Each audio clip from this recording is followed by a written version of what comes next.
por la vida de Sofía no daban nada. Pero yo siempre sentía que Sofía no se iba a morir. Es una Tú Y yo estás una- arrestada, que claro, porque estás en una casa. Se abrían unas puertas gigantes, grises, o sea, hay energía de dolor, hay energía de angustia, desesperación. eso le... yo fui arrestada en aeropuerto. Mira, aquí comienzas, esto es lo más duro, para que sepas que si actúas mal, Ahí vas ahí. aquí vas a quedarte. Igual yo ya iba esposada, o sea, que a mí me esposaron. Víctor Frank decía que cuando estamos llamados a cambiar una situación, estamos desafiados a cambiarnos a nosotros mismos. Y es precisamente la reflexión a la que vamos a llegar hoy. Y hoy tenemos una hermosa invitada, Liliana Uribe, quien a través de la situación que tuvo en su vida, de varias situaciones que tuvo en su vida, tuvo que transformarse a ella misma y por ende nos invita ahora a transformarnos a nosotros mismos. Entonces, Liliana, mi Dios te bendiga. Muchas gracias por estar acá. Padre, gracias a usted por la invitación. Realmente es muy especial para mí estar en este momento aquí con usted. Y hoy vamos a inaugurar el primer podcast en video de La Voz del Silencio. Entonces, espero que esto sea de tu agrado, que sea muy gratificante para cada uno de nosotros. Gracias, Padre. Lo mismo pienso y realmente muy honrada de este espacio tan bendecido. ¿A qué te dedicas actualmente? Cuéntanos a nosotros, compártenos de tu vida. Bueno, en este momento me dedico a dos cosas especiales que eran un sueño. Una, a seguir un proyecto de una fundación que se llama Sembremos Sueños, que es un sueño desde que mi hija tuvo cáncer hace 18 años y por divinidad, Dios y los milagros que existen, mi hija sigue viva, se curó. Y en mi corazón salió ese deseo de tener una casa hogar para niños con cáncer. Es un sueño desde el 2017, creada legalmente pues desde el 2017, pero por todas las situaciones que he vivido, pues se ha postergado la apertura de la casa. Hoy ya contamos con un lugar donde hacemos educación emocional, acompaño a niños y colegios en temas del perdón, el amor, la gratitud, el volver a empezar, resiliencia por todo lo que he vivido en el camino. Y tengo un espacio donde acompaño a las personas en procesos de duelo, trabajo la sanación a través del perdón y pues en la escucha activa. Y pues digamos que Dios en todo ese camino me dio un don que entrego con mucho amor hacia los demás. ¿Ese don del que hablas tú lo descubriste en esa situación tan difícil de la enfermedad de tu hija o ya lo venías desarrollando? No, venía desde niña, yo sentía cosas, de hecho yo vi cuando mi papá murió, pero no entendía porque lo había visto antes de él morir y a los 8 días tiene el accidente y siempre me culpé por haberlo visto, pero era una evidencia, ¿cierto? Después hablaba sola, tenía como esos contactos interiores que no entendía y en la crisis hace 15 años, en el 2014, cuando mi crisis existencial llegó, empecé una búsqueda, porque fue cuando me quitaron todo, o sea, me quedé con una mochila, literal, hasta mis hijas, a buscar qué había pasado con mi vida. Y ahí llegó, en esas noches oscuras, buscando preguntas de por qué mi vida se había ido y se había derrumbado todo de un día para otro, llegó el don. Vea. ¿Qué cáncer tuvo tu hija? Se llama neuroblastoma mediastinal. Es un cáncer que es un tumor en medio de los pulmones. Se lo descubrieron por una gripa incidental cuando tenía 1 año. Sí. La llevamos al hospital pensando que tenía una neumonía y resulta que, bueno, yo soy del área de la salud, pues digamos, yo soy instrumentadora quirúrgica y era auxiliar de enfermería, entonces había de salud. La llevé al hospital donde yo trabajaba y resulta que era un tumor. Cuando le hicieron el rayos X aparece una masa y me dice, te tenés que quedar. Y yo, ¿cómo así? No, es que no es una neumonía. Sí tiene una gripa, tiene una posible neumonía, pero tiene una masa. Y ahí empezó. Diagnóstico, al otro día un TAC, al otro día una biopsia. Eso fue en un tiempo como diciembre, ¿no? O sea, era antes del 10, 12 de diciembre, estábamos empezando. Y ahí duramos 1 año. El diagnóstico me lo dieron el 2 de enero del año en el que ella cumplía el añito de vida, que era el 2008. Y llevando la torta así porque estaba hospitalizada en la UCI, porque es un tumor que crece, entonces la llevaron para UCI por miedo a que se le obstruyeran las vías aéreas. Y subiendo ya con la torta, pues porque él me dijo, celebre el cumpleaños esperando diagnóstico, ya después de las biopsias, me dice, vaya a celebrar el cumpleaños porque el lunes comienza quimio. El tumor más agresivo infantil que hay, amplificado, o sea, me daban un 10% de sobrevida. Por la vida de Sofía no daban nada. Pero yo siempre sentía que Sofía no se iba a morir. Y yo siempre introyectado, a mí algo me decía, yo decía, Dios, me decía, Sofía no se va a morir. Y mis amigas llegaban llorando, mis compañeras de trabajo, una niña ya se le cayó el pelo, yo le quité el cabello antes de que se le cayera. Y yo les decía, no lloren acá, es que Sofía no se está muriendo. Lloren, venga aquí afuera. Yo las entendía, pero Dios a mí me daba una fortaleza. Y yo decía, es que está viva. Y yo el cáncer lo empecé a estudiar. Y me hice amiga de él, digamos. Y el doctor me decía, hoy qué condorito leíste. Sí. Y yo decía, no, es que yo quiero saber a qué me enfrento. 4 quimios diferentes durante 15 días seguidos. Tenía que llevar mi niña. Y había momentos muy difíciles y digamos en la mitad del tratamiento le dio un paro cardiorrespiratorio, una infección y casi se va. Y ahí sí me puse en el pasillo y yo le decía, no me la quites, no me la quites. Sí. Y salió. Y al año yo me tuve que ir, al año yo le iban a hacer el trasplante de médula ósea, que era lo que le daba un 10% de sobrevida. Sí. Y no se le pudo hacer, porque le inyectan unas células madres para que ella misma sea su donante y no le subieron. Y cuando llego con todo para hospitalizarla para el proceso de donante, pues de transfusión, me dicen, no vamos a hacer el trasplante de médula ósea. No puedo explicar por qué a Sofía, inyectándole las células madres, en vez de subirles, bajaron. O sea, tampoco había explicación científica para que el trasplante no se hiciera, pero era porque yo sentía que el trasplante sí le iba a hacer mucho daño a ella. Era dejarla sin células, era matarle todo, arriesgada a cualquier cosa del exterior, que eso es un trasplante de médula ósea. Y me dice, y el lunes volvemos a quimio. Y yo, a mí me dio una cosa en el corazón y yo dije, más quimio, porque soy de la salud y sé que es seguirla matando poco a poco. Y yo ya 1 año fuera de mi casa, yo tengo 3 hijas, mis otras 2 niñas en la casa, o sea, era ya invivible la situación. Y me llama un amigo que era cristiano y me dice, Lili, yo creo que Dios habla a través de todos. ¿No es hora de que le entregues a Sofía a Dios? Ya hiciste lo que humanamente había que hacer. Y yo siempre que estuve con ella, yo la sobaba en el pecho. Y yo oraba todos los días y yo decía, tú estás sana, tú no tienes, tú te vas, pues.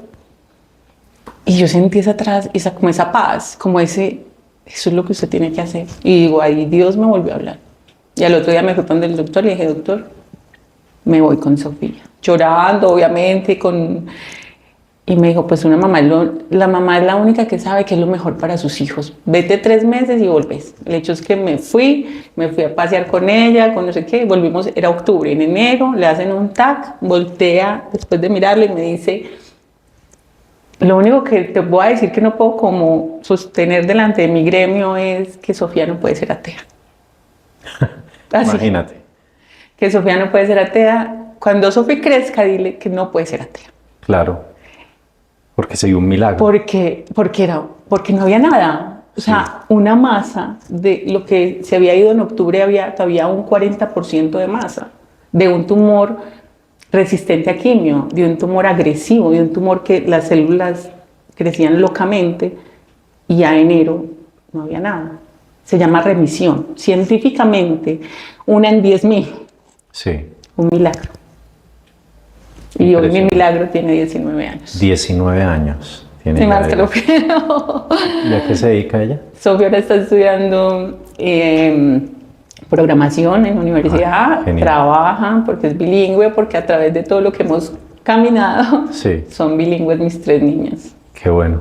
Hay varias cosas que resaltar. Primero, yo creo que la actitud que tomaste y la energía que tomaste frente a esa situación tan difícil, ¿cierto? Yo personalmente siempre le he dicho a los feligreses, a las personas que me acompañan, que no se apropien de su enfermedad, ¿sí? Porque a veces yo digo, mi enfermedad, es que mi cáncer, es que mi, ¿cierto? Entonces nos apropiamos de ella. Y tú desde el principio sabías que no. O sea, que ella iba a ser partícipe de un milagro y que algo muy bueno iba a pasar en ella y pasó algo milagroso. No solamente algo muy bueno, sino algo milagroso. Y fuera de eso también protegiste la energía de tu hija al no permitir que de pronto las personas, pues, desde los sentimientos naturales, llegasen como tristes, como con lástima, ¿cierto? Y Sí. qué bueno. La protegía. Sí. Y nunca vi el cáncer como el cáncer que me va a matar. Es que la palabra cáncer es me morí. Claro, Ya, eso asusta se murió. mucho. Claro. Ya, se murió. Y no, un neuroblastoma, un tratamiento, estamos en proceso. O sea, siempre no era evadiendo que era un cáncer, pero no lo magnificaba. Sofía está en Como- un tratamiento. o sea, no le dabas ese poder. No. Pero lo respetaba y quería Claro. conocerlo y saber qué tan fuerte era. Nombraste algo, me hice amiga del cáncer. Del- O sea, ¿cómo es eso? Explícame, que es muy difícil, ¿no? Comprender cómo uno se hace Ahí amigo me de algo ayudó tan una duro. psicóloga. Nosotros estuvimos, obviamente, en ese tiempo yo no tenía este camino, ¿cierto? Entonces era un poco, pero tenía a Dios. Yo siempre sentí que conmigo, que no estaba sola. Mi papá que falleció yo tenía 18 años, sé que siempre ha estado conmigo. Entonces ella me decía, hay que empezar a amar lo que nos hace diferentes. El cáncer de Sofía es un lunar. A mi otra hija tenía un lunarcito como una arañita, Isabela. Y ese lunarcito eran unas paticas. Y a mí yo decía, pero yo le quiero quitar ese lunar a Isabela porque es que. Y ella me decía, es como el lunar de tu hija Isabela, es parte de ella. Sí. Tienes que amar ese lunar porque la hace diferente. Y así es lo que le está pasando a Sofía. El cáncer de Sofía es parte de ella, nació con ella, es congénito, o sea, no fue que nació parte de ella. Tenía que aceptarlo. Tenía que entender que no había nada que yo pudiera hacer más que seguir un tratamiento, pero que no podía dejar como ignorarlo. Pero entonces tenía que entenderlo, conocerlo, en vez de rechazarlo e ignorarlo y no saber quién es, ¿cierto? Es como no te abro la puerta, no ven, yo quiero saber quién eres, qué haces, qué tanto daño puedes y yo qué puedo hacer desde mi ignorancia o desde mi posición. Entonces fue conocerlo, fue saber a qué me enfrentaba y a no tenerle de pronto tanto miedo. Y me ayudó mucho que mi hija tenía un añito, no sabía. No sabía. Ella no sabía. Claro. Entonces yo a Sofía le armaba, y yo me acuerdo de la película La vida es bella, y a mí me ponía a llorar porque yo a Sofía me la llevaba con 3 maletas llenas de juguetes para el hospital, le ponía todos los juguetes en la pieza, le ponía olor a vainilla, yo no quería que oliera a hospital, yo le llevaba, y Sofía era feliz en ese espacio. Y cuando llegaba feliz al hospital. Y se iba triste porque aprendió a quererlo. Aprendió, exacto. A querer ese lugar. Y la amaban. Pues yo trabajé ahí. Entonces Sofía y era hermosa. Entonces le ponía la balaquita y ella como que nunca perdió esa estructura. Era fuerte, valiente. Le iban a chuzar y ella hacía así, ella no lloraba. Yo decía, ella me enseñaba con la valentía de ella. Yo decía, mi hija es impresionantemente valiente. Entonces, como yo no lo voy a hacer, pero yo sí entendía que era Dios. Porque yo creo que hoy me devuelvo y digo, humanamente no es tan fácil que uno solo pueda con eso. No, y te felicito porque de verdad que tomaste una actitud muy bonita respecto a ese proceso tan difícil. La cuidaste mucho y yo creo que, o sea, desde esa maternidad tan natural, hiciste grandes cosas por tu hija, entonces, y eso es muy fuerte, muy, muy fuerte. Y yo creo que eso nos invita a nosotros también a aprender como el proceso de la enfermedad, porque nosotros lo que hacemos es rechazar. Y no hay un enemigo más difícil que el desconocido. Total. Cuando no sabes a qué te enfrentas, es muy difícil. Y mira que tú te tomaste como el tiempo, el espacio, y direccionaste todo eso a conocer a qué te estabas enfrentando. Y mira que se dio un gran milagro, se dio un gran milagro. Entonces, muy bonito ese proceso. Alguna vez que yo hablaba contigo, que me pareció, pues, ves que mira, inclusive nos sentamos acá por eso, ¿no? Y mira cómo se han dado las cosas. Total. Comenzamos con un gran milagro. Tú me comentaste, y quiero que comencemos en desorden esto.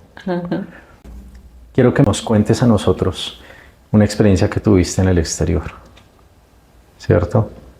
Entonces, fuiste privada de tu libertad, detenida, ¿cierto? Por el ICE. ICE. Ajá. Entonces, quiero que me cuentes respecto a eso. Pero vamos a hacerlo así. Okay. Sí, vamos a seguir. Quiero que me cuentes desde el primer día que ingresaste a las instalaciones del ICE. Pues me llevaban, como se dice, detenida. Le quitan la palabra arresto porque no era por haber, digamos, por un delito real, sino era por migración. Entonces, cuando es algún tema migratorio, es detención, ¿cierto? Cuando es un tema legal de justicia, es arresto. Arresto. Entonces, llegué detenida, pero yo iba con una idea, pues cuando a mí me detuvieron, lo que me dijo el oficial es, vamos a una casa, te van a detener y vas a estar detenida unos días. De hecho, no me habló de semanas, me dijo días, mientras tu proceso migratorio se aclara, porque yo estaba pidiendo asilo. Mi petición era asilo, ¿cierto? Iba en busca de asilo, entonces la detención era hasta que se comprobara que tenía las condiciones para hacer esta petición. No para el asilo, para hacer la petición. Ah, para hacer la petición. Sí, cumplía las condiciones y lo que te preguntan es, ¿usted corre peligro en su país? Sí, entonces no se va a volver. No, entonces busca asilo, sí, entonces va a ser detenida. El oficial fue muy querido, pues inicialmente me dijo, es una casa, vas a estar unos días, y yo luego, como yo tenía a mi esposo en ese momento, era ciudadano americano también, entonces esa era como mi esperanza, ¿cierto? Pero cuando ya yo llego a un lugar, que eran unas bodegas, lejos en New Jersey. ¿Cómo se llamaba? Se llama Elizabeth Center, el centro de detención de Elizabeth Center Detention. Eran unas bodegas alejadas de las afueras de New Jersey, porque New Jersey es muy de mucha fábrica. Sí, muy industrial. Y te bajan, igual yo ya iba esposada, o sea, que a mí me esposaron. Yo creo que más que el llegar fue cuando me pusieron esposada. Con mis maletas, y yo pensé que yo iba a una casa donde iba a estar en una habitación. O sea, yo tenía una concepción de la detención totalmente diferente, pues no sabía, pero lo que me había dicho el oficial. Y no, se abrían unas puertas gigantes, grises, o sea, una cárcel. Una cárcel. De alguna otra forma, a pesar de que en términos lo llaman detención, es un arresto. Tú estás arrestada, claro, porque estás en una cárcel. Porque te esposan. O sea, como si fuera un criminal. Sí. Y de hecho yo fui arrestada en aeropuerto. Y te pasan por todo el aeropuerto cuál delito, cuál. O sea, yo cuando ellos me prepararon, de hecho yo digo, Dios utiliza a las personas, las oficiales me trataron súper bien. Te vamos a tener que coger de brazo y brazo, es una norma, protocolo. Ellos trataron de ponerme arrestada con esposa y cadena, no solo esposas, cadenas en la cintura. Y yo cuando sentí ese metal en las manos, yo temblaba, yo decía, no puedo creer esto, ¿yo qué hice? Vengo por mi esposo, porque quería encontrarme era con mi esposo y pues por también seguridad. Entonces, yo sé que algo en mi interior me dijo, no tienes nada de qué avergonzarte, así que vas a levantar la cabeza y vas a caminar con la cabeza en alto, porque tú no le debes nada a nadie. Y yo tomé aire y se abren esas puertas. El aeropuerto donde estábamos, de allá la piecita donde lo meten a uno, en New Jersey, en el aeropuerto de Newark. Y por todo el aeropuerto, 2 oficiales grandotes cogiéndote de las manos y la gente y yo solo iba para el frente. Y yo no le digo, Dios está conmigo, yo no le digo nada a nadie. Y yo no vi a nadie. Yo la gente no vi. Yo ya no miraste, no, o sea, ya yo solo caminé, yo decía, camino, yo no sé sí. para dónde voy, yo ni sabía para dónde iba, o sea, era una cosa que uno no sabe dónde cayó. Hay un escritor que se llama Mario Mendoza y yo tenía una conferencia de que dice, déjate morir, no pasa nada. Déjate morir, y yo sentía que me estaba dejando morir. Ya. Mario Mendoza es muy existencialista. Me encanta. Es tremendo, sí. A mí me gusta mucho. Me gusta mucho también. Y entonces ya llegar a ese lugar y ver que esas puertas se abrieron y unos búnkers, como unos búnkers, ¿cierto? O sea, de cuenta de las películas, entonces maletas para un lado, reseña, dedos, foto, o sea, igual, ¿cierto? Foto de reseña. Y ahí todavía yo no había entendido. Y te sacan todas las pertenencias, te cuentan todo lo que hay en las maletas, uno a uno, te explican todo. Eso se demora eso para uno es como una vida, mientras están haciendo todo eso. Pero yo creo que lo más impactante no fue la foto, la reseña, sino cuando ya abren otra puerta y te dicen, entre ahí. Y es un calabozo, con una ventanita así, con el baño y un muro de concreto, o sea, una celda. Y cuando esa puerta se cierra, yo me tiro contra el muro y dije, Dios mío, ¿dónde estoy? ¿Yo qué hice? ¿Yo qué hice? ¿Por qué no me fui? O sea, porque cuando a mí me cogen en el aeropuerto y me dicen, te vamos a deportar, y yo sabía que yo iba a ser detenida, es que yo sabía que yo iba a eso, pero no sabía qué significaba. Claro. Y yo pude haber dicho, sí, está bien, depórteme, ni hubiera sido deportada al otro día, y ya. Y ahí me pego contra la pared, yo ya llevaba mucho sin dormir, estaba muy cansada, y solo dije, Señor, en tus manos, porque no sé, o sea, yo me acordé de mis hijas. Yo ni lloré, o sea, ya no tenía como nada, como que me morí, ya, no tengo nada más. Esa puerta se cierra y dice, casi te acaba, ya tu vida no es tu vida. Y sé que Dios, como que me dormí como una hora, o sea, como que yo me fui. Y me despiertan cuando me entregan una bandeja, café, con una comida ahí que uno no sabía, que lo único que vi fue como una manzana, que era lo único comible para mí en ese momento. Yo creo que en ese momento entendí que no era lo que me habían dicho y que me tenía que preparar porque estaba en una cárcel. Estabas en una cárcel. Ahí. Cuando tú ingresas, obvio que te sientes muy disminuida como persona, ¿cierto? En tu integridad. Pero quiero que me describas cuando tocas como el suelo de ese centro de detención. ¿Qué es lo primero que sientes? ¿A qué huele ese lugar?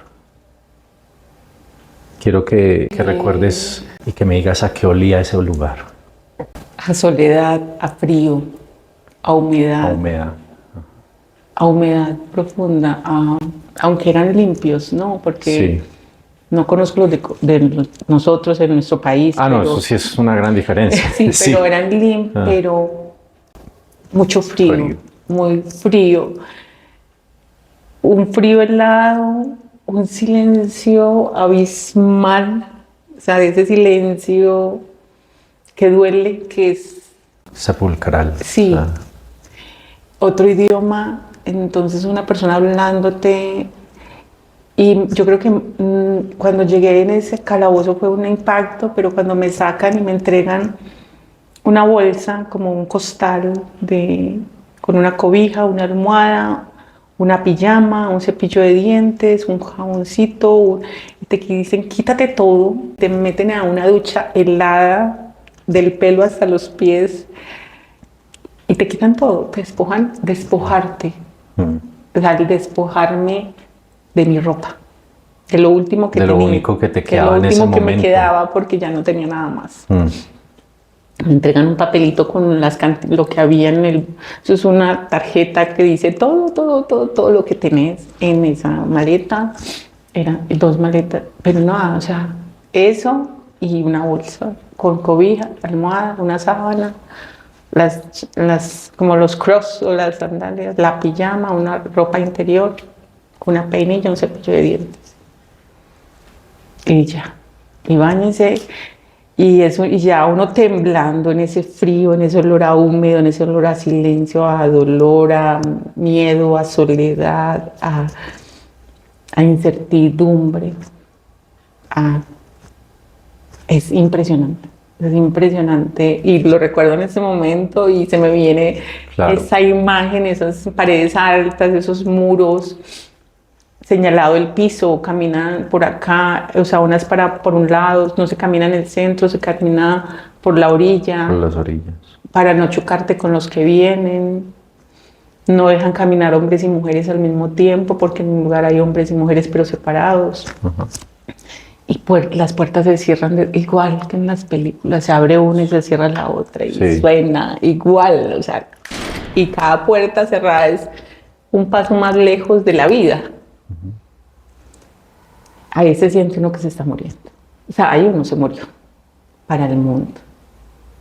Y ahí es para dónde me llevan. Y yo me pensé, Dios mío, yo no voy a soportar una semana en un calabozo de esos. O sea, yo pensé que iba para el mismo calabozo. ¿Tus hijas dónde estaban? Colombia. ¿En Colombia?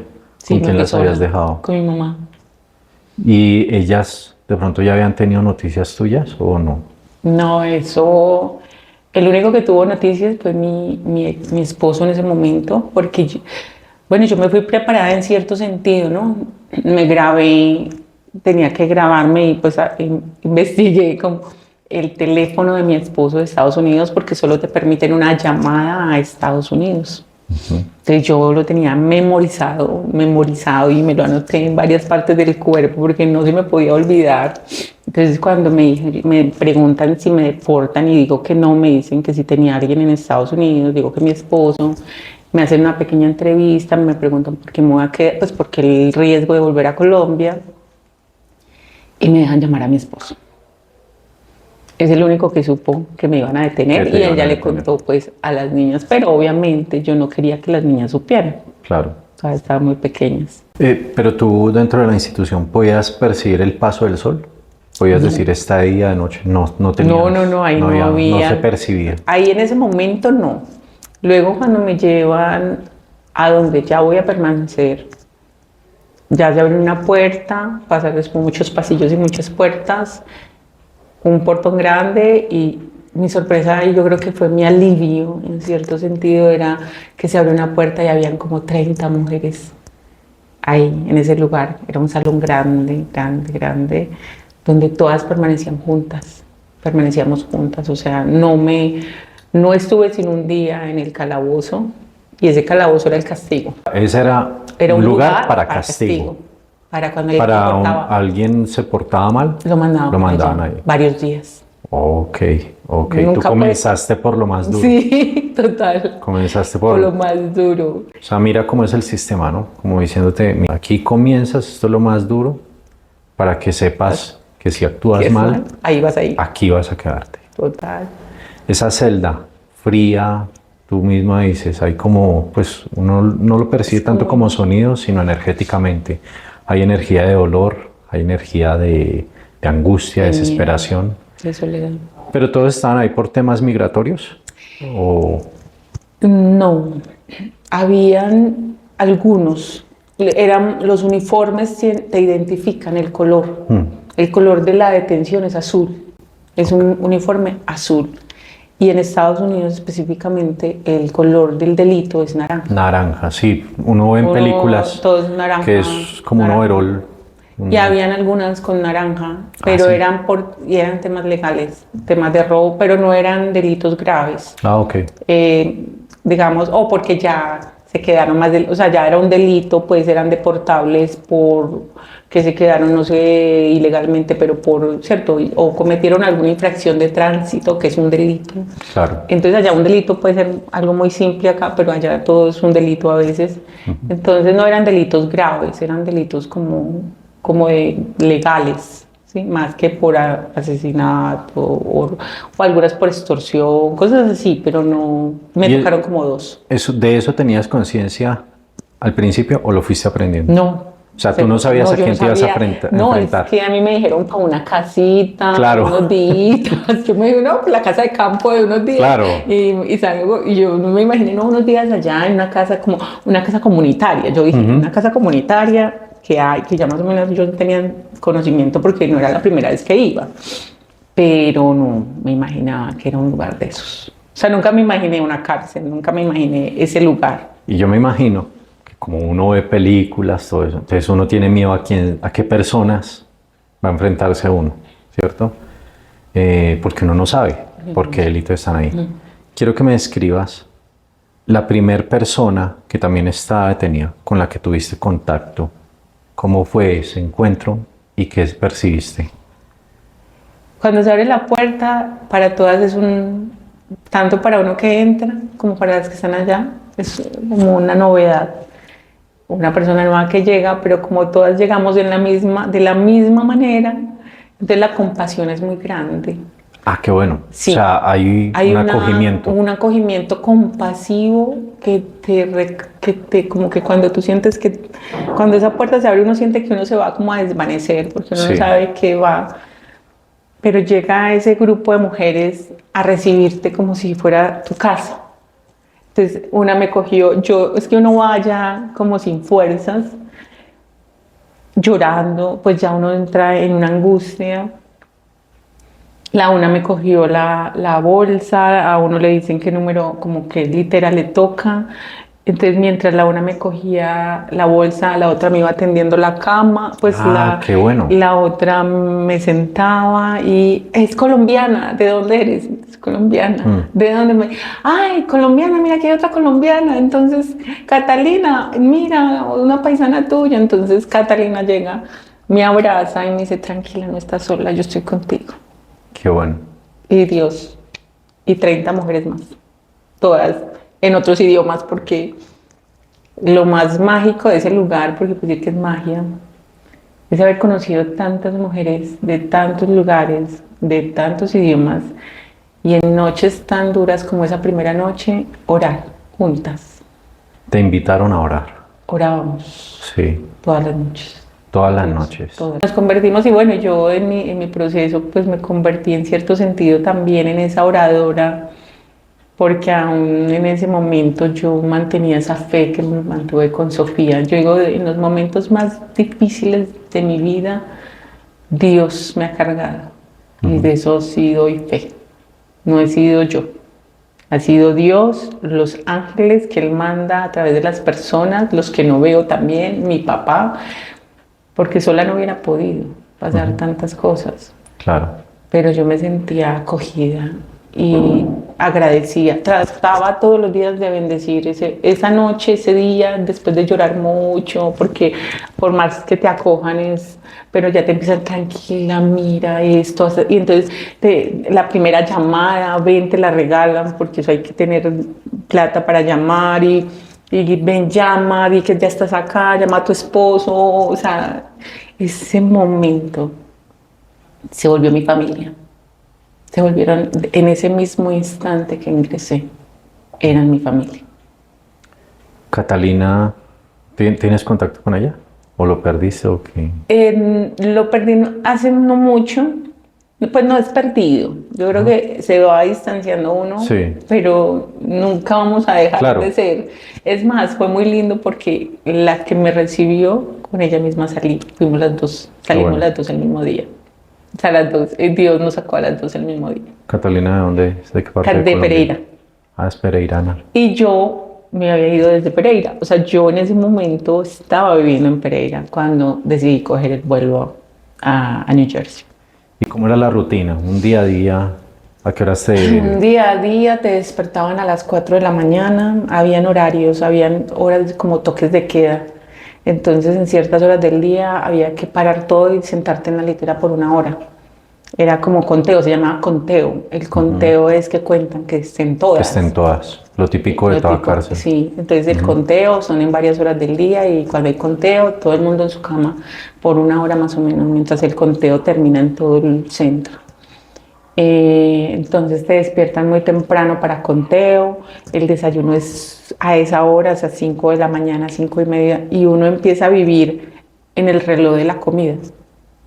Ok, sí. Se vuelve uno, es el reloj de que el desayuno que van a traer, que será el almuerzo, o sea, se vuelve supervivencia. Ujú. Es literal, coger el baño para bañarme primero, que eso fue durísimo. Cuando yo llego y miro el lugar, ¿no? Lo tengo dibujado. Pero yo siempre cargo mis libretas, yo escribo, termino un libro, o sea, mi libro está escrito y eso está escrito. Ahorita hablamos de eso, muy importante. Y tengo dibujado el lugar, lo tengo en mi mente. Lo tienes en tu mente y lo imprimiste. Lo imprimí y los baños son ahí, o sea, es que te despojan de todo, hasta de la vergüenza. Claro. No puedes tener vergüenza porque todas estamos en el mismo lugar y los baños son al lado del comedor y las camas y el oficial en la puerta, el televisor y es todo ahí y los muros del baño solo van hasta la cintura. O sea, tú te estás duchando y solamente Las duchas sí tienen más arriba, se ve la cabeza, la ducha, ya. Tú me estás hablando es del sanitario. El sanitario hasta la mitad. Son cubículos Son cubículos, pero... y son varios sanitarios, son uno junto varios, al otro. uno junto al otro, todos nos vemos. Sí. Todos las que se están bañando, los que estamos, o sea, entonces uno busca el baño que sola, para bañarse primero, o sea, yo me levantaba temprano, sí, eso fue difícil, eso fue muy difícil. Después se vuelve normal. Hablar desde el baño al comedor es impresionante. Tenaz, ¿no? Es tenaz.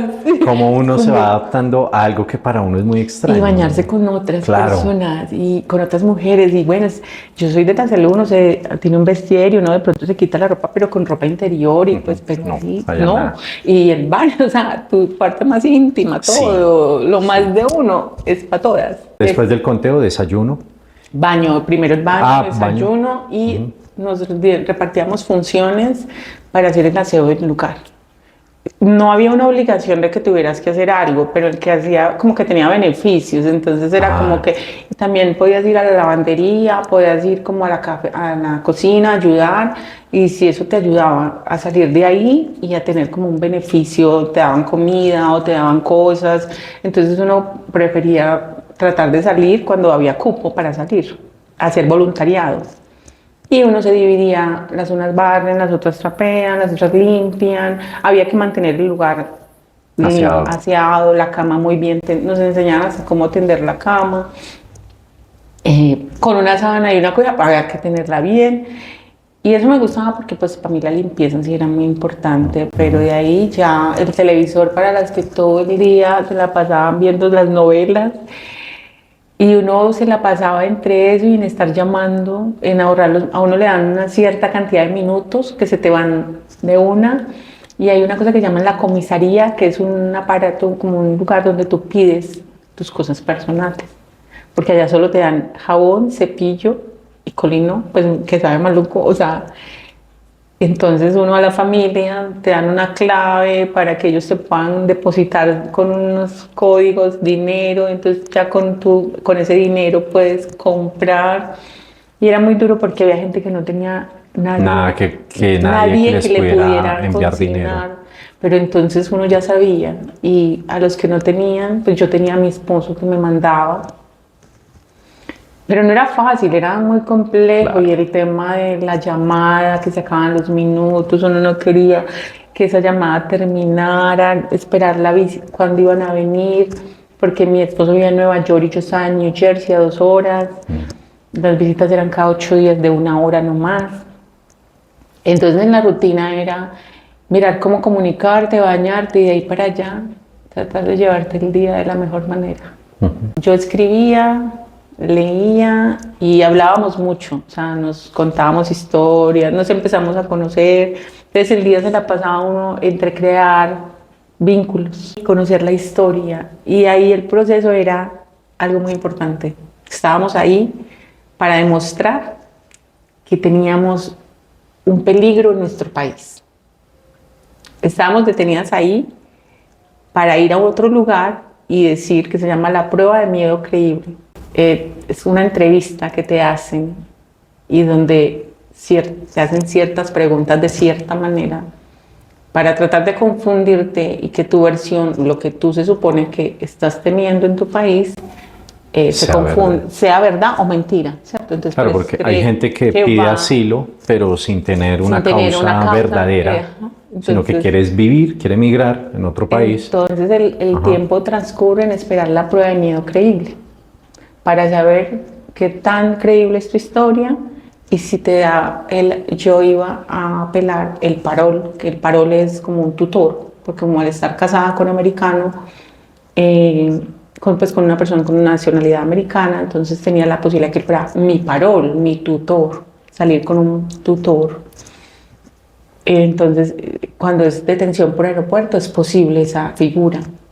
Entonces, yo tenía que prepararme para la prueba de miedo creíble. Entonces, los días pasaban entre buscar un abogado de oficio, o sea, de los que dan allá, sí. Estudiar qué significaba la prueba de miedo creíble, y las que ya la habían pasado, entonces con Catalina ya había pasado, entonces ya empezó a enseñarme. Yo tenía que redactar toda la historia de por qué, cuándo, cómo, dónde fui amenazada, esto, lo otro, o sea, era una cosa así. Y en eso transcurrían los días, y en el llanto, en la incertidumbre, en discutir con mi esposo todos los días, por sácame de aquí, en que mis hijas no sabían. Yo le decía, no les digas, porque ellos pensaban que yo estaba con él, y que yo no podía hablar era porque estaba trabajando, que la mamá llegó tarde, que mañana las llama, era horrible. Esa era la parte más dura, y era que durante ese tiempo yo no pude hablar con mis hijas. Nunca pudiste hablar con ellos. ¿Cuánto tiempo estuviste allá detenida? Fueron casi mes y medio. Mes y medio sin saber de tus hijas. Sabiendo, pero sin ellas. Sin que ellas que supieran de ti. de mí. Exacto. Ni mi mamá, porque Ni si tu yo mamá. llamaba desde el centro, decían, va a recibir una llamada del centro de detención. X. Uy, y eso para una mamá. Y fuera de eso, lo difícil también es, porque uno a veces le quiere compartir a los papás, ¿no? Pero uno trata de no hacerlo para que ellas también sepan mantener esa versión ante sus hijos, ante sus nietos, mejor dicho. Entonces, claro, uno se cuida de todo eso. Es muy difícil. Siempre les cuidaba mucho el corazón. Siempre trataba de que lo que pasara conmigo las afectara lo mínimo posible. Obviamente es imposible cuidar el corazón de los hijos completamente.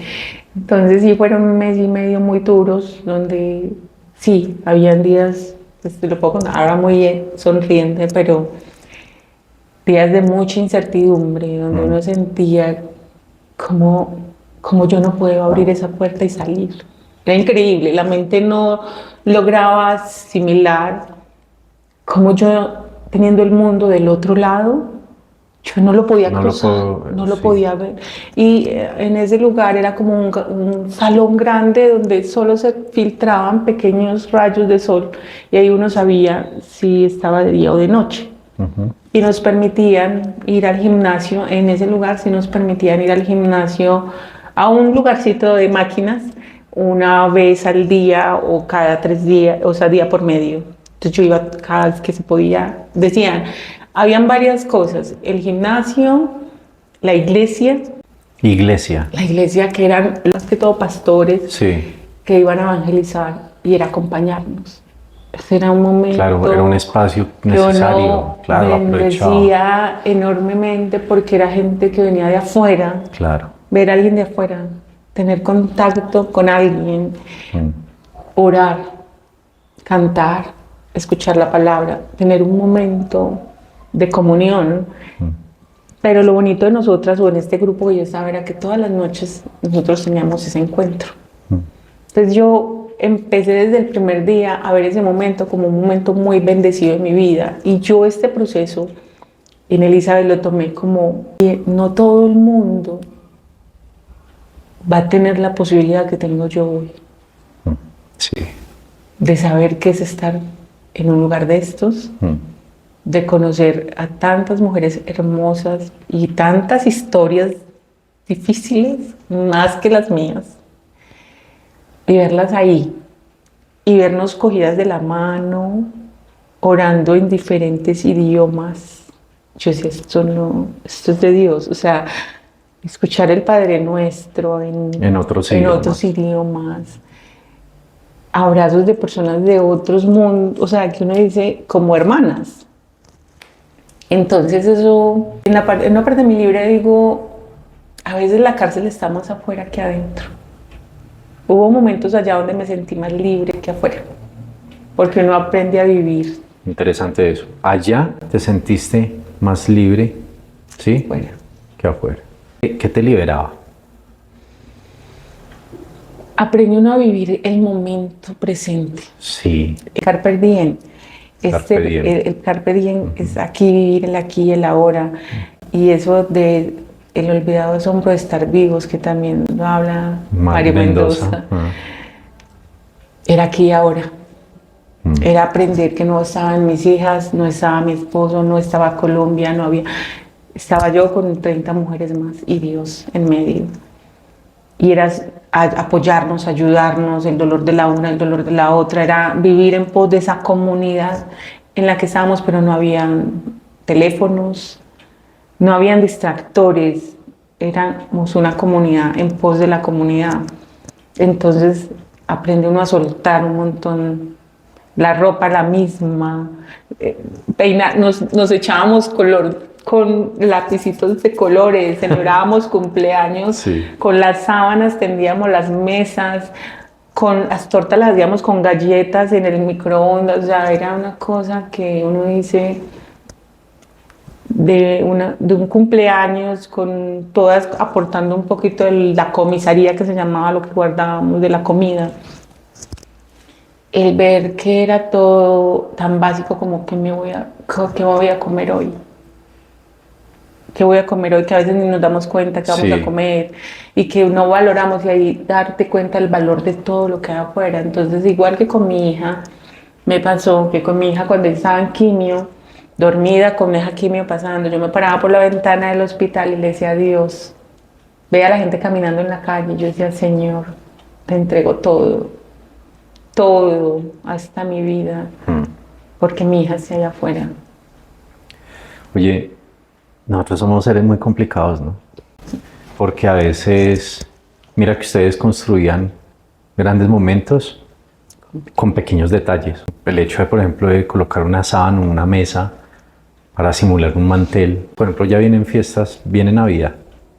Y ya estamos terminando noviembre, pero yo creo que desde octubre uno dice, bueno, ¿cómo voy a pasar la Navidad? Tengo que comprar regalos, porque a veces esas fiestas no se dan si no damos el detalle, si no armamos el árbol, si no armamos la casa y no vivimos verdaderamente como el espíritu de la Navidad. Y así pasa con la vida en general. O sea, uno tiene que como que hacer muchas o comprar muchas cosas para poder sentirse bien. Y mira que ustedes construían momentos muy felices, muy profundos, muy vivos, con lo que tenían, Total. Entonces es muy bonito eso, ¿no?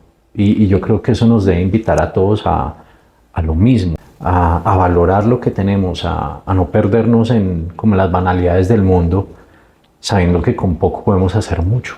Entonces, ahí es como quien dice, hay un sacerdote amigo, el padre Nicolás Cano, que yo no sé dónde lo leyó, pero el más es menos. Más es menos. Y menos es más. ¿Cierto? Sí, y yo creo que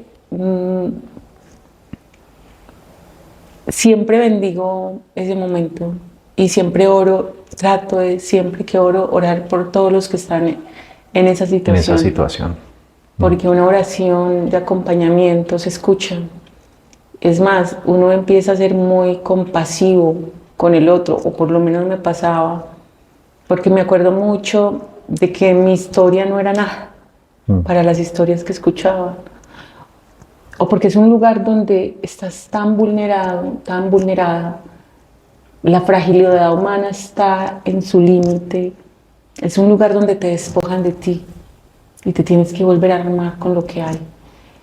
Y me tocó ver, y me acuerdo mucho en ese momento, en ese tema de la compasión, de una niña que era de Taiwán, no sabía inglés, no sabía español, nadie sabía taiwanés, o sea, Claro, no había estaba peor. cómo comunicarse con Claro. ella. Y ella perdió la cordura. Y Durísimo, ella durísimo. llegó allá porque iba detrás como de su novio por peligro en su país. Y ella, cuando ella ingresa, él la abandona. Durísimo. Deja de contestarle el teléfono.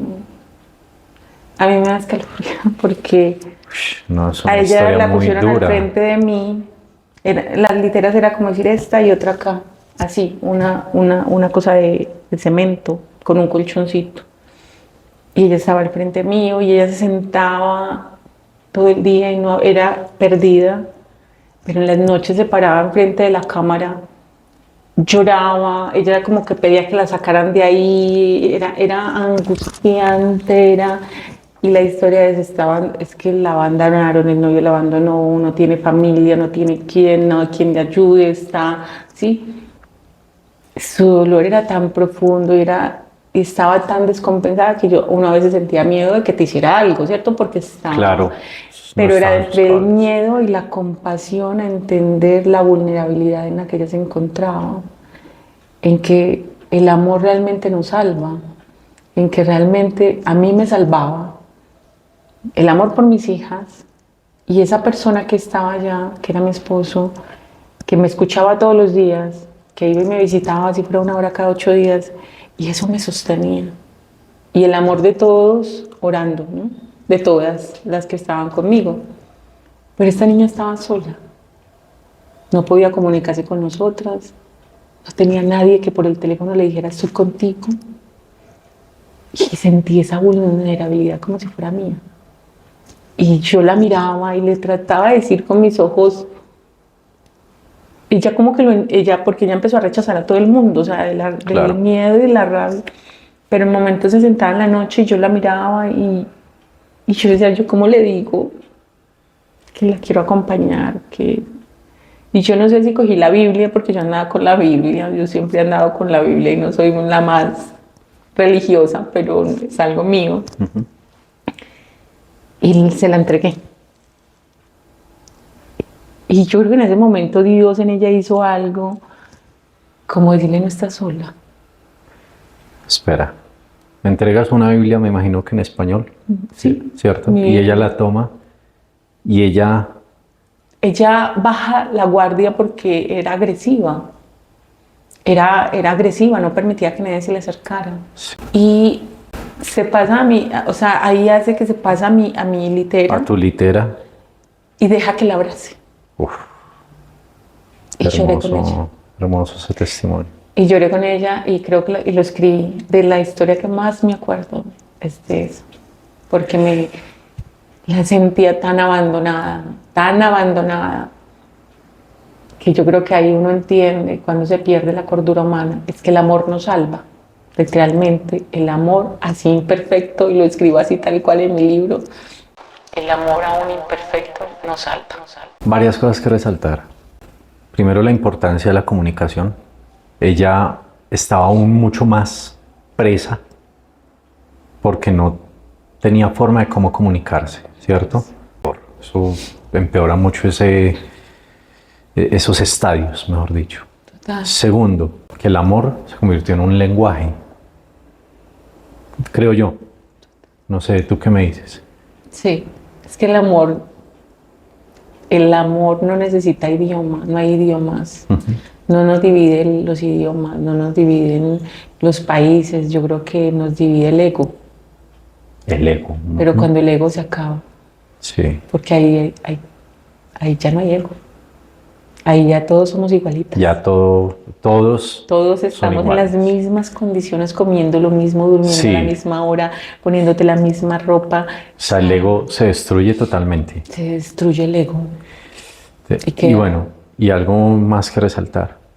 tú entregas una Biblia, o sea, la palabra de Dios, la entregas. Esa persona no tiene ni idea de español.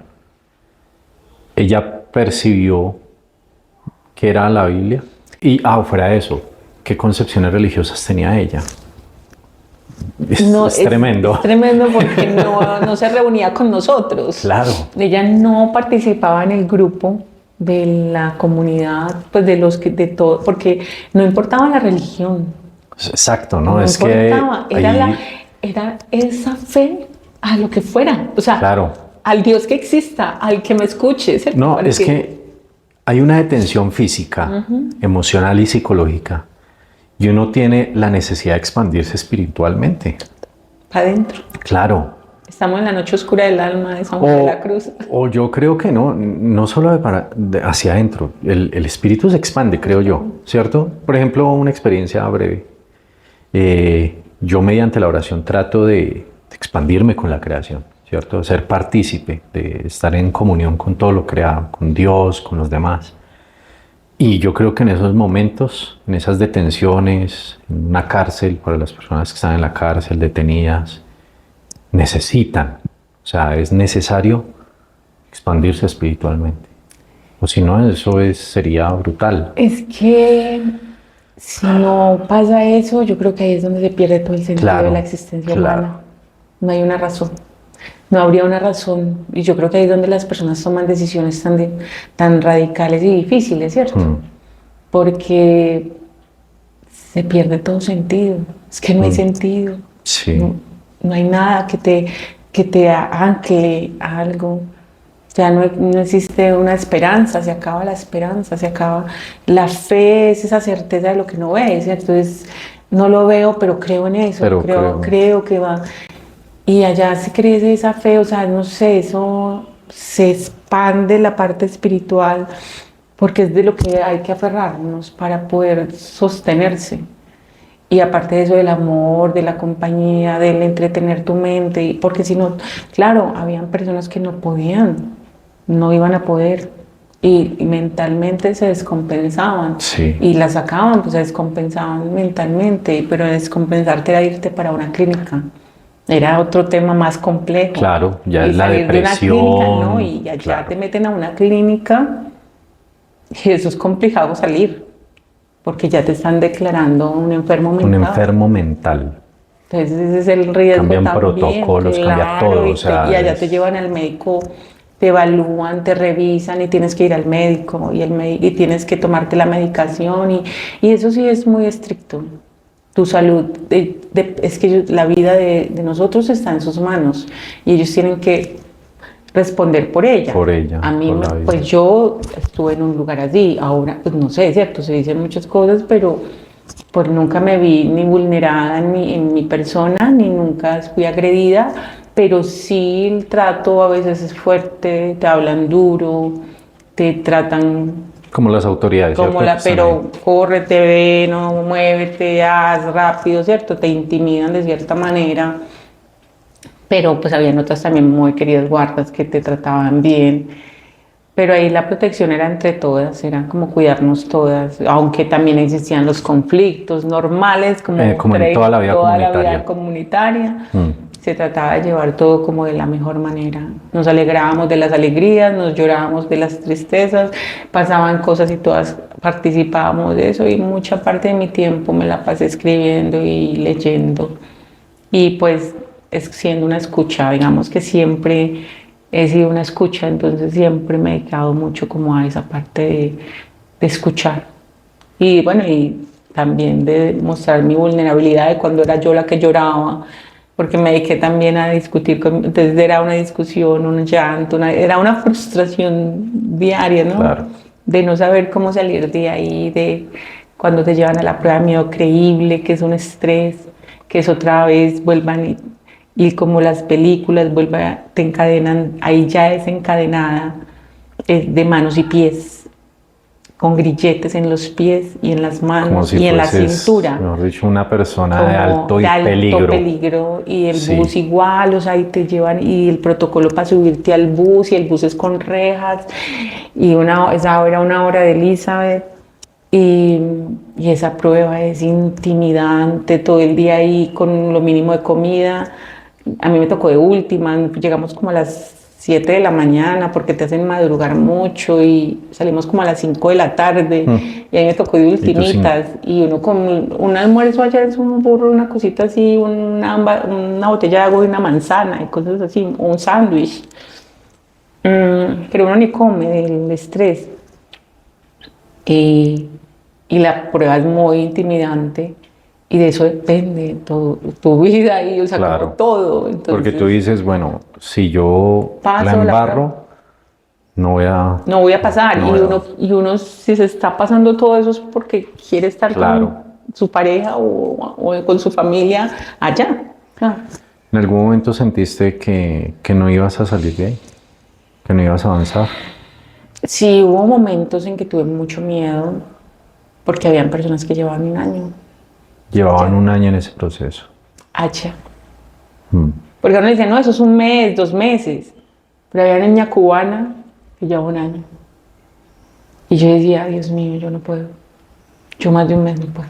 Ay, yo no puedo quedarme aquí un mes. Claro. Yo decía, no puedo, no No puedo. puedo más. Entonces, cuando el proceso, la abogada, porque empezó la abogada, los de ICE que iban y te visitaban, entonces uno cuando veía que llegaba ICE, uno quería alguna cosa del proceso de uno. Hubo momentos en que sí llegaba la duda, el miedo, y en que uno decía, y yo decía, Dios mío, donde yo no vuelva a salir de acá, y yo no vuelva a ver a mis hijas, y yo no vuelva a Colombia, y pase algo conmigo. O sea, eran esos momentos que no eran muchos, pero que llegaban. Pero el más tesoro en las noches, cuando se iba uno a dormir, que miraba para el techo y veía esa rendijita, y uno decía, ¿cómo no me puedo ir de acá? ¿Cómo yo no me puedo ir de acá? O sea, era todas las noches, y todas las noches hacía la rayita, o sea, literal. Sí, una rayita, hacías hacía una rayita. tal cual Tal se ven las cual. películas, Tal una cual. persona contando Una sus raya. días, como quien dice. Y la tengo en mi agenda, una raya, otro día, otro día. En ese tiempo, cada rayita simbolizaba un día que estabas ahí, ¿cierto? Ahora, cuando ves esas rayas, ¿qué ves? ¿Cómo las percibes? Cuando veo esas rayas, de hecho, ahora que estoy terminando el libro y que yo todo lo tenía escrito en papel y era pasarlo a digital, y ahora que lo estoy editando y cogí de esas agendas y esa agenda de Elizabeth específicamente, porque tengo 5 agendas escritas del camino, desde que mi hija tenía un año. Y esas rayas simbolizan vida, un día de vida, Un día de vida. un día de mucha vida, más que afuera. Más que afuera. Vida que tal vez no muchas personas van a poder vivir como lo viví yo. Entonces para mí es un día de milagros, porque cada día ya fue un milagro, O sea, sumaste milagros. milagros, Sumaste un milagros. milagro de vida, un milagro de vida. Bueno, Y hasta este momento, perdón, padre, Sí. esa palabra no la había dicho de esa manera. Sí, lo tengo escrito de muchas maneras esos Sí. días. Pero siempre había dicho que el milagro era Sofía. O sea que, bueno, siempre creo Sí. que los milagros son diarios. Claro. Sí. total, Pero- segundo a segundo hay milagros. Pero realmente ese sí era un milagro. Seguir viva ya. Seguir viva. Seguir cuerda. No, y es que, por ejemplo, hay personas que están, por ejemplo, en las cárceles, en este caso, digamos, en esos centros de detención, físicamente respiran, están vivas, pero muertas por dentro. Lo que le pasó a esta chica, A lo que le pasa a tu compañera. ella se estaba muriendo en vida. Sí.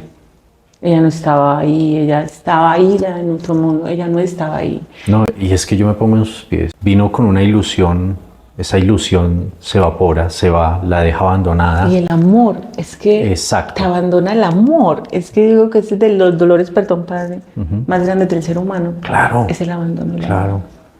Y yo creo que ella por dentro se empieza a atomizar, o sea, a destruir totalmente. Y eso se pasa a su cuerpo, a sus emociones, por eso era tan difícil de tratar, ¿cierto? Como con ese carácter tan fuerte, porque se estaba destruyendo.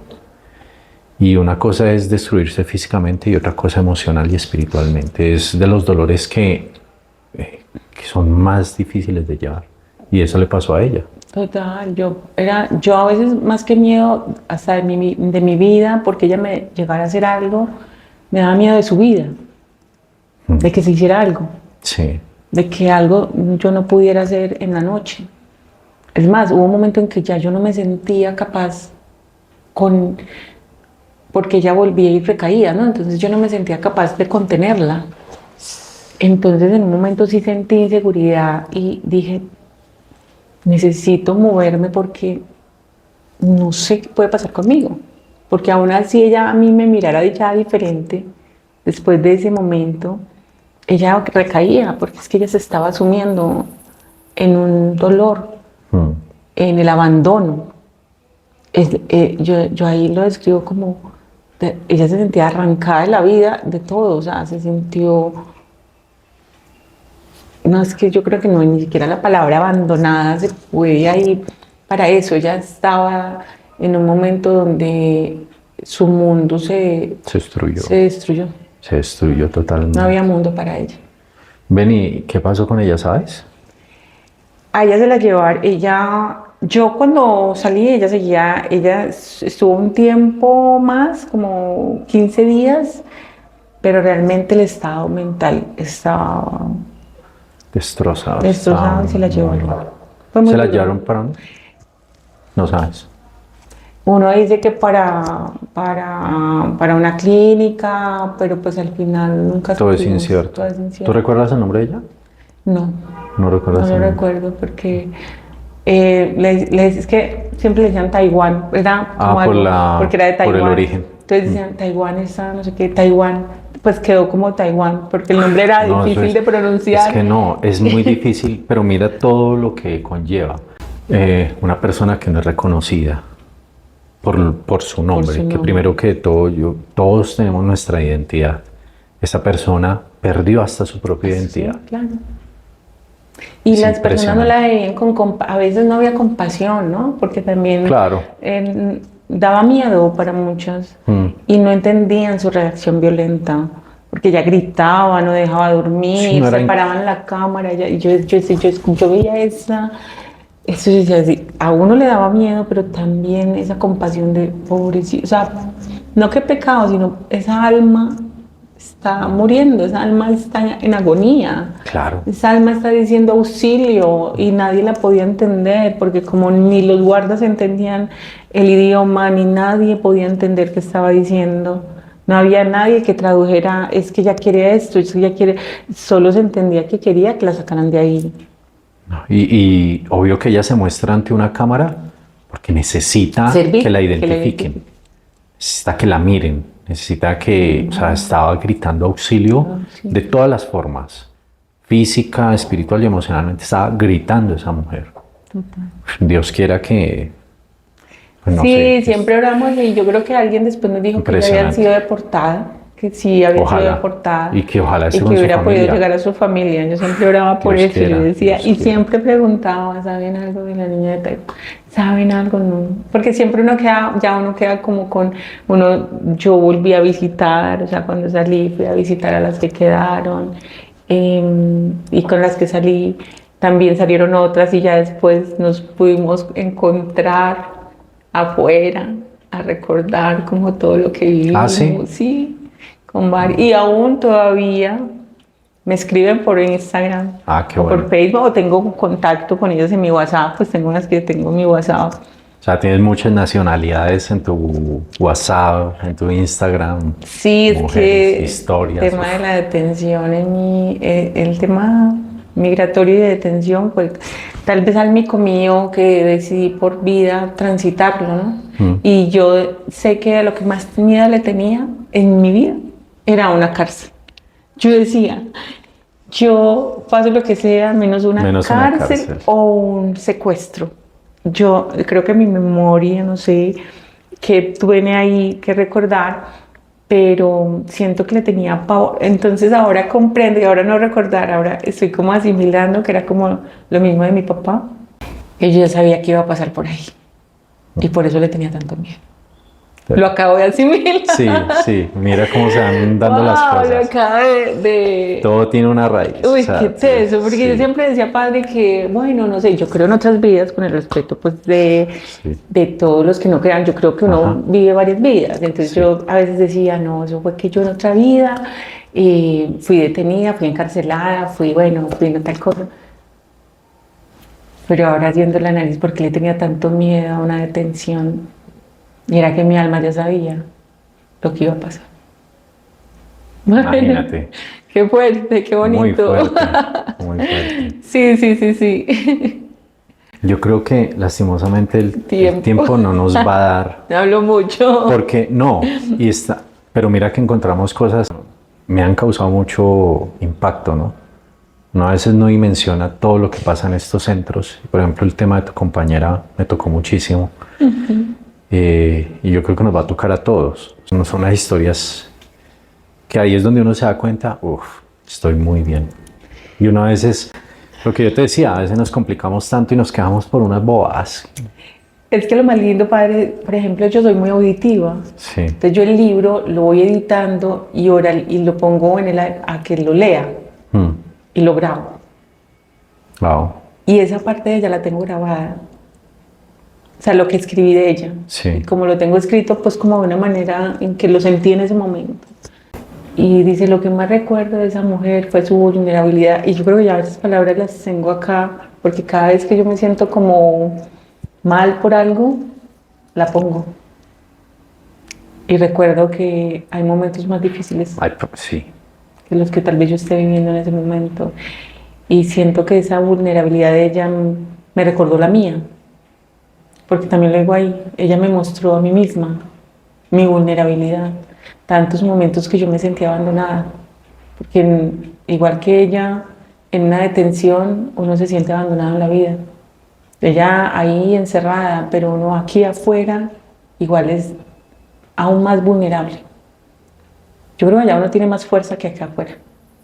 Entonces, yo digo en el libro, yo en ella me vi mi vulnerabilidad reflejada desde que mi papá murió, me quedé 17 años cuidando a mi mamá, a mi hermana, mi ex esposo se va y me deja con 3 niñas, me siento abandonada, sola. Cuando me tengo que ir del país porque una pareja no acepta que no me voy a casar, es la primera vez que me tengo que ir Que del esa país. es la razón, Por la creo, que decía por la era que te fuiste, ¿cierto? la Que eso es primera una vez. historia Otra. que tenemos que contar, La primera vez que me fui. porque inclusive era la pregunta que seguía, sino que es que por razones de tiempo no nos da. Y esa historia se merece un tiempo muy importante porque es muy significante también. Entonces, por eso no te la hice, porque quiero que la dejemos para el próximo capítulo, porque si hay una historia detrás o antes de la llegada de ella al centro de detención. Y sé que esa historia merece tiempo, mejor dicho, merece muy buen tiempo. Sí. En el jardín del huerto interior, quiero que te imagines un jardín, ¿cierto? En este momento, con todas esas experiencias que tú tuviste, ¿cómo está ese jardín cuando tú llegas a él, en ese huerto interior? Qué bonita pregunta, padre. Creo que cada día más agradecida por el jardín. Aún no sea perfecto y aún no sepa para dónde voy. En muchos momentos que va a pasar mañana. ¿Sí? Porque uno pienso que ya se acabó o que ya pues he vivido y que ya... yo creo que en mi jardín me volví muy importante yo. Muy bien.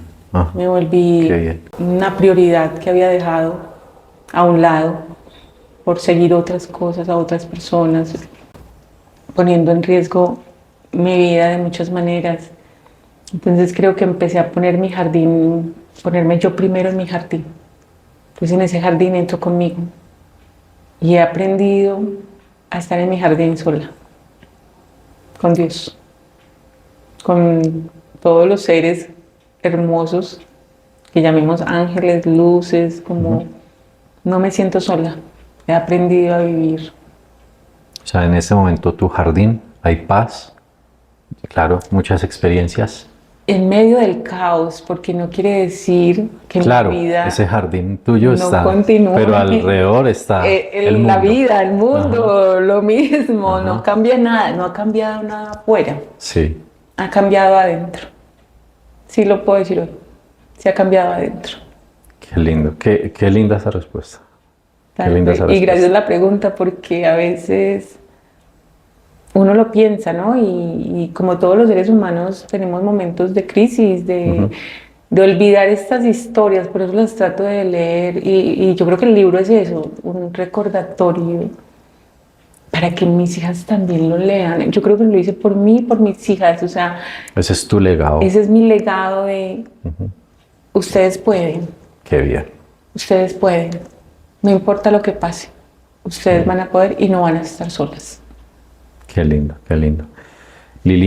Liliana, te agradezco este espacio y te agradezco que nos hayas compartido esa historia como tan llena de enseñanzas para cada uno de nosotros. Porque yo creo que cuando uno escucha esas historias y las interioriza, también uno inclusive alcanza a vivir eso que tú viviste, ¿cierto? No de las formas tan existenciales como tuviste tú en tu vida, pero uno dice, es muy duro escuchar esas historias y espero que nos transformen a todos. Entonces te agradezco que te hayas tomado el tiempo porque sé que andas muy ocupada y gracias por enseñarnos tanto. No, ese padre, en serio que para mí este momento es, y para los que nos ven, yo digo que es muy valioso porque es la primera vez que me siento de esta manera, contar la historia.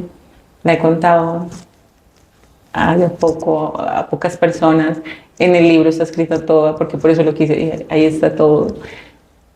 Pero es la primera vez que alguien una vez me dijo, tú deberías escribir, o sea, todo eso tú lo deberías escribir, y yo lo estoy escribiendo, pero contarla me hace aún como sentirla mucho más que haberla vivido, o sea, como que también me pongo como escucha de lo que digo, de lo que viví, y gracias porque me hace recordar lo que no puedo olvidar, lo que debe seguir presente en mi corazón todos los días. Y eso es honrar su propia historia. Amén. Y así es como tenemos que hacer cada uno de nosotros. Muchas Bueno, gracias, Padre. Dios te bendiga. A muchas usted, gracias. muchas gracias. Y muchas gracias a todos. Espero que disfruten este capítulo. Coméntenos qué tal les pareció.